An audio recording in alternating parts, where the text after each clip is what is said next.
おはようございます。ランチャンネルです。こちらのチャンネルでは音響、照明、映像機材などを取り上げています。興味のある方はぜひチャンネル登録の方もよろしくお願いします。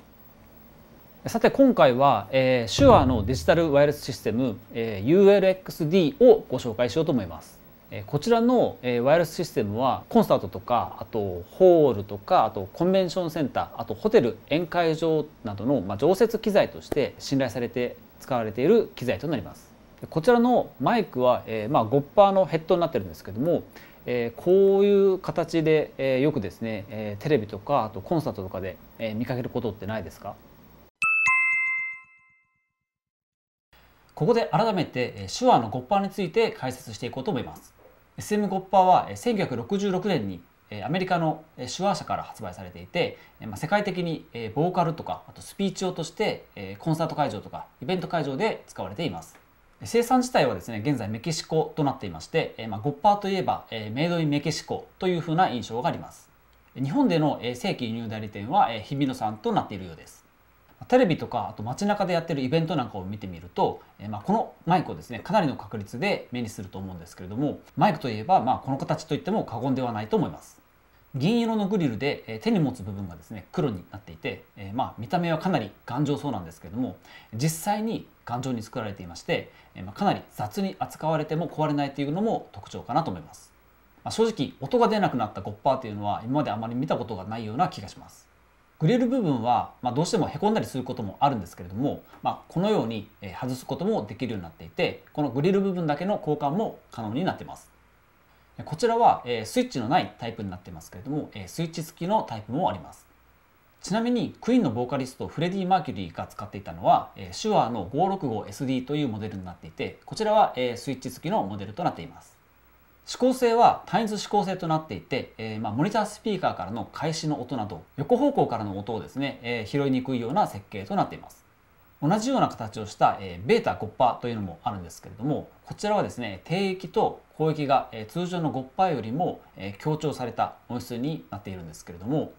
一番の違いは指向性の違いで、単一指向性の SM ゴッパーに対してベータゴッパーは超単一指向性となっていて、より正面からの音に対して感度が高いマイクになっています。イメージとしてはのぶとい SM ゴッパーとちょっと繊細なベータゴッパーになるかなと思います。とにかく SM ゴッパーはですね世界中のマイクの定番モデルとして最も信頼されているマイクになるんじゃないかなと思います。個人的にもかなりおすすめの機材となっていますので、ぜひですね最後までご覧いただければなと思います。まずは仕様の説明、そしてセットアップなどの使い方、そしてあと実際に音を聞いたりして使っているところを見ていただこうと思います。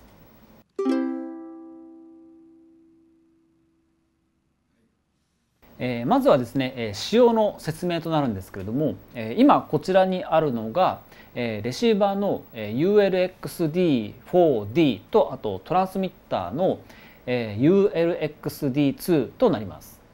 こちらの機材の特徴としてはデジタルワイヤレスということでクリアなサウンドとなっています。またモデルにもよるんですけどもダンテに対応してまして1本のLAN ケーブルで2チャンネル分だったりとか4チャンネル分の音声信号とかを伝送することができるようになってます。あとですねさらにこれだけ高機能なんですけどもセットアップが簡単にできるような赤外線リンク機能っていうのが備わっています。最初にお話をしていたようにコンサートなどのその現場でも使えるような高機能な機材となっているんですけれども、使い方とかあとセットアップに関しては比較的簡単にできていますので、そのホテルとか施設のスタッフの方でも扱えるような幅広い方が使うことができるような機材となっています。それではまずこちらのレシーバーの方から見ていこうと思います。同じですね ULXD のシリーズとしてもレシーバーの種類が3つありまして、ULXD4 っていうのは1チャンネル分、そして、ULXD4D っていうのは2チャンネル分、そして ULXD4Q っていうのは4チャンネル分の受信が可能になっています。D っていうのはデュアルの D、 そして Q っていうのがクワッド4の Q となっています。でこちらは ULXD4D なので2チャンネル分が1台になっているモデルになります。前面パネルを見てみるとこの RX1 っていうのと RX の2っていう2つありますので、これが2チャンネル分のスイッチ類がついているということが分かると思います。でちなみにここに AB710 から 810MHz っていうふうに書いてるんですけれども、こちらのレシーバーは設定によって A 帯も B 帯も使うことができるようになっています。ではまずですね、左側からなんですけれども、まずこちらの部分ですね。こちらは赤外線同期ウィンドウっていうのがあって、また後ほど説明しようと思いますけれども、赤外線の送信窓となります。で、この右にあるここはディスプレイなんですけれども、こちらでレシーバーとかトランスミッターの状況が分かったりとか、設定を表示したりするようなところになっています。でこのディスプレイの下にこの2つアイコンがあるんですけれども、この左側の方がネットワークアイコン、そしてその右が暗号化アイコンとなっていて、このネットワークを使用した環境で点灯するようになっています。あと、この辺りですね、こちらのホイールで回していったりとか、あと押し込んだりとか、あとこちらですね、決定するときにエンターを押したりとか、キャンセルしたりするときにこのエグジットボタンを押したりするようになります。あと一番この下のボタンですね、スキャンと書いてあるんですけども、こちらを押すとですね、最適なチャンネルとかグループっていうのを検出してくれるようなボタンとなっています。で、あとこちらですね、各チャンネルのところなんですけれども、まずこのセレクトボタンというのがあって、例えばこちらの位置の方の設定を変えたいなという時にはまずこちらを押して、それからこちらで設定を操作するような形になります。で、この下にシンクボタンっていうのがあるんですけれども、こちらも後ほどやってみようと思いますけれども、こちらのシンクボタンっていうのはレシーバーとあとトランスミッターの設定を先ほどの赤外線を使って同期するときに使用します。あとこちら RF と書かれたところなんですけれども、こちらの上にあるこの A、B っていうのは A と Bどちらのアンテナで受信しているかを表示していて、ダイバーシティ型のレシーバーなので、基本的にはこのどちらかが点灯していれば電波を受信している状態で、これがですね2つとも消えている状態っていうのは電波を受信していないということになります。で、その下のメーターっていうのは、信号の強度を表すようになっていまして、オレンジ色であれば正常、赤色になった場合はオーバーロードの状態になります。そして、その右はですねこちらオーディオと書いてあるんですけれども、オーディオのレベルが表示されます。緑とか黄色であれば、正常な、オーディオ信号のレベルで、赤がつくと、オーバーしているというふうなことになります。そして、その右ですね、ゲインというふうに書いてあるんですけども、これもこちらの、とても便利な機能の一つとなっていまして、トランスミッター側、こういうマイク側ではなくてレシーバー側でマイクゲインのコントロールができるようになっています。本番中とかでもですね、マイクのゲインのコントロールができますので、もしですねそのリハの時よりですねちょっと高まって、ちょっとレベルが大きいなみたいなそんな時にでも、ちょっとこちらで、設定で下げてあげれるっていうことができるようになります。であとは一番右にあるのは、電源ボタンとなっています。はい、それでは、続いて、裏側の方になりますけれども、そんなにいろいろついてなくて、割とシンプルな作りになっていると思うんですけれども、まず一番ですね、左にはこちらの電源を挿すところになりますね。そして、アンテナの A と B にはですね、信号のインプットとあとこちらカスケードアウト、つまりこちらのアンテナから入った信号をここに入れて、でまた同じ信号を、もう一台の機材とかに次というふうに渡してあげることができるので、一つのアンテナで複数台のレシーバーに信号を持っていくっていうことができるようになります。そしてチャンネルの1と2の XLR のアウトがついています。信号出力っていうのはラインとあとマイクの切り替えがついてまして、マイク側っていうのは有線のこちらの5%と同じマイナス6デシベルの信号レベルとなっています。でライン側はプラス24デシベルとなっています。そして、あとこのシステムの最大の特徴でもある、ダンテの、イーサネットポートっていうのが、ついてます。セカンダリーとプライマリーとあるんですけれども、こちら2つを使って、オーディオ用の信号とあとコントロール用の信号をですね、いろんな組み合わせで送ったりすることができるようになっています。使用するケーブルはですねカテゴリー 5E 以上のケーブルとなっています。では今度はですねトランスミッター側のこのマイク ULXD2 を見ていきたいと思います。持った感じですけれどもこのメタル製のボディが結構頑丈そうで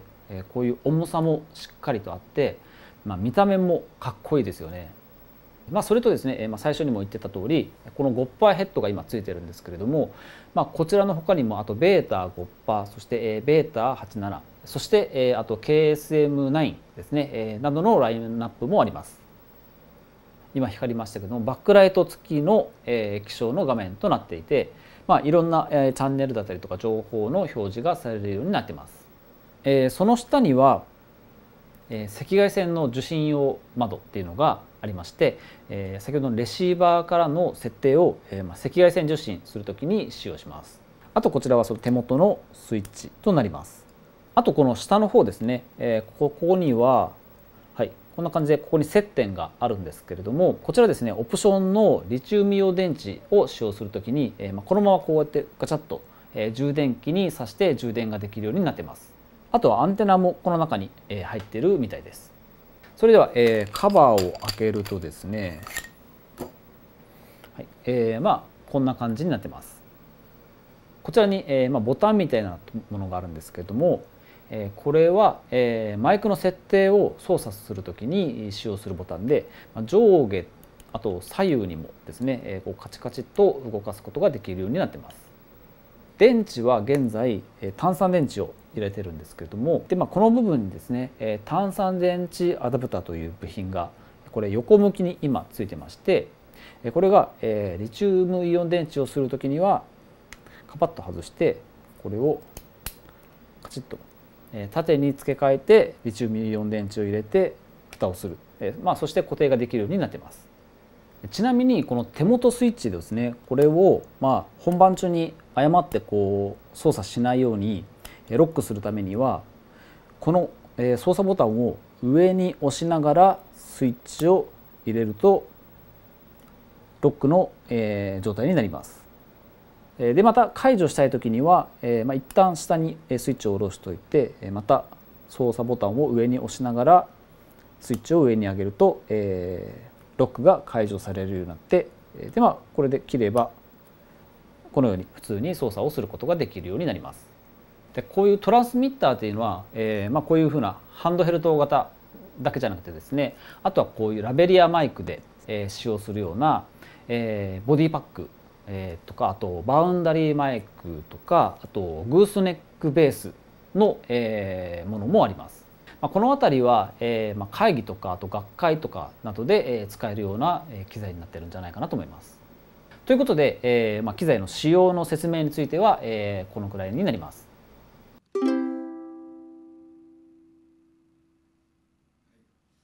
はい、それではですね、こちらの機材を、使っていって、基本的なセットアップをまずやっていこうと思います。こちらには今電源ケーブルが刺さってあって、アンテナはですね今こちら前面についてて、後ろから BNC ケーブル、で接続をされています。そして、こちら後ろの、位置のアウトプットからこちらの、ミキサーの方に入れておきます。ラインとマイクの切り替えは、こちらマイクレベルにしています。では、レシーバーの電源を入れます。電源を入れて、ちゃんと立ち上がるまで、ちょっとですね15秒くらい、時間がかかるみたいです。そして、このスキャンボタンっていうのをまず押します。はい、そしてこちらエンターを押してこのグループスキャンっていうのを選択してエンターを押します。すると、スキャニングということで、このような感じでグループ1ですね、が選択された状態になっていて、これでいいですかという形で聞かれてますのでエンターを押すと、はいこんな感じで、1チャンネルと2チャンネルに、それぞれグループとチャンネルが、自動的に割り当てられるようになってました。このグループとかチャンネルっていうのは、もちろん手動でも変更できますので、会場さんの指示に従ってですね、任意のチャンネルに設定することができます。あとはこのマイク側のスイッチを入れて、でこちらのシンクボタンを押すと、15センチぐらいのところに持ってってくださいというふうに出てきますので、これをこのまま持っていくと、はい、これで、このチャンネル位置とこのトランスミッターのペアリングが完了しました。基本的なセットアップっていうのはもうこれで終わりとなります。周波数を合わせるのにいちいちこの小さいマイナスのドライバーで、くるくるっと回してチャンネルを合わせなくてもよくなったので、ちょっと手軽になったんじゃないかなと思います。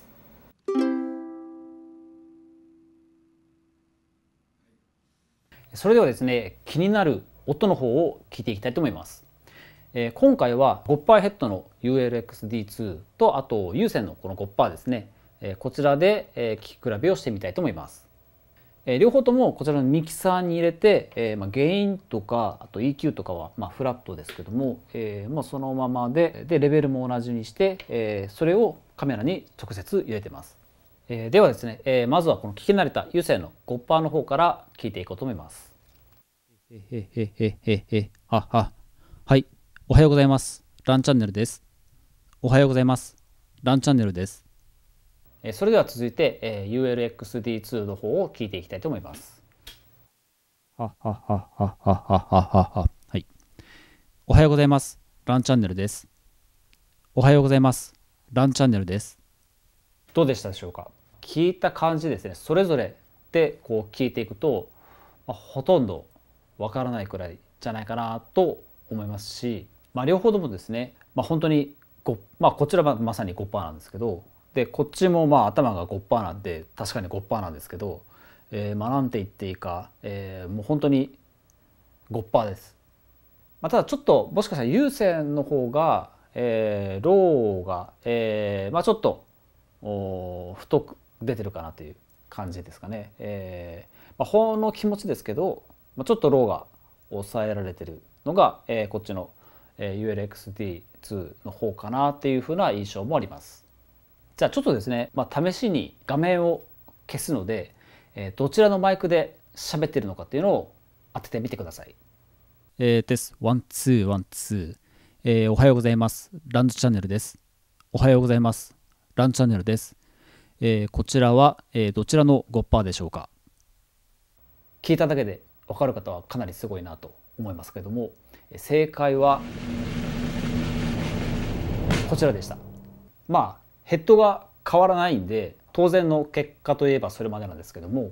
5% の音質っていうのが、この信頼できるワイヤレスシステムで、再現できるということは、音響さんにとってはかなりメリットになるんじゃないかなと思います。この有線がただワイヤレスになっただけみたいな感じなんで、EQ とか、そういった感覚的にも、この 5% の感じでいけるっていうのはかなりありがたいところかなと思います。それではですね、先日ですね JBL のイオン1 Pro で、そちらでも音出しをしてみましたので、ちょっとそちらの方をご覧ください。それでは、この手話のワイヤレスと今度手話の 5% ですね、音の違いっていうのを、JBL のイオン1があるのでこれを使ってちょっと比べてみようと思います。ミキサーの設定は、そうですね、全く一緒な感じにしておきます。EQ がちょっとローを切ってます。あとは、フェーザーの位置とかも、変わらない状態にしています。ちなみにこの 5% のケーブルは、以前作ったこのオリジナルの 100m 巻きのケーブルを使ってみてます。それでは、ちょっと両方とも喋ってみたいと思います。まずは、ULXD2 からです。ワンツーはははふふははははワンツーはははは。では続いて、5% ですね、こちらの有線の 5% を喋ってみたいと思います。ワン、ツー、はっはっは、ワン、ツー、へっはっは、は、へはっは、は。今聞いた感じですね。変わらないと思いますね。チェック、ワン、ツー、ワン、ツー、ワン、ツー、ワン、ツー。ちょっと近いんでローが回ってるような気がします。もうちょっと離れてみます。ワン、ツー、は、ワン、ツー、ワン、ツー、は、チェック、ワン、ツー、チェック、ワン、ツー。どちらかというとゴッパの方がちょっと芯があるような感じかなっていう印象もしますね。で、ワイヤレスの方も、もう本当に有線のゴッパーと全く、変わらない感じがします。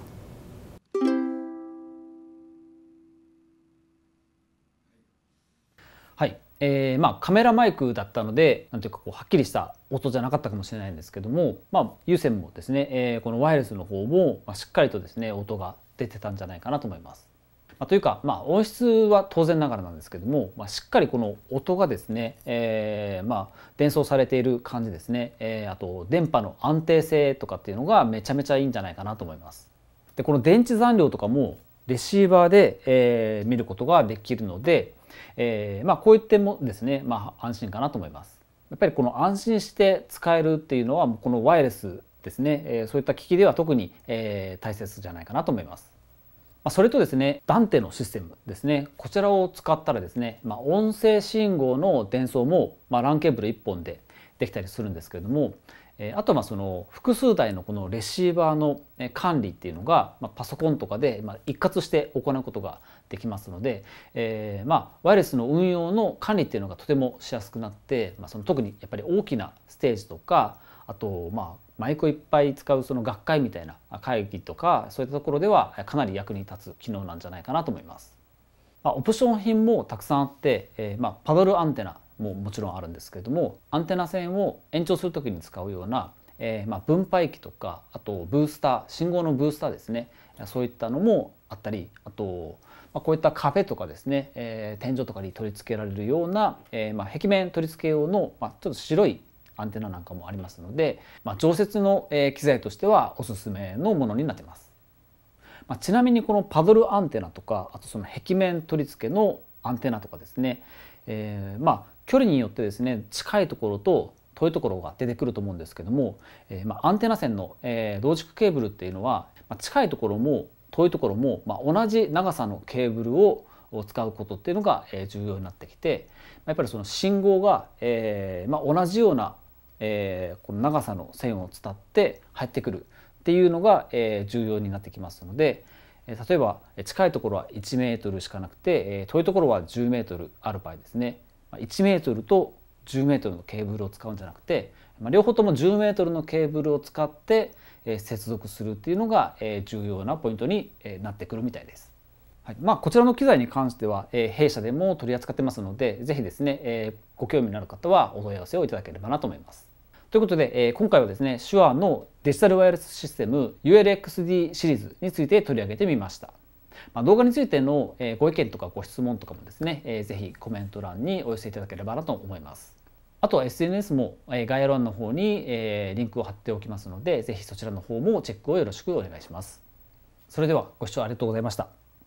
また次回の動画もご覧ください。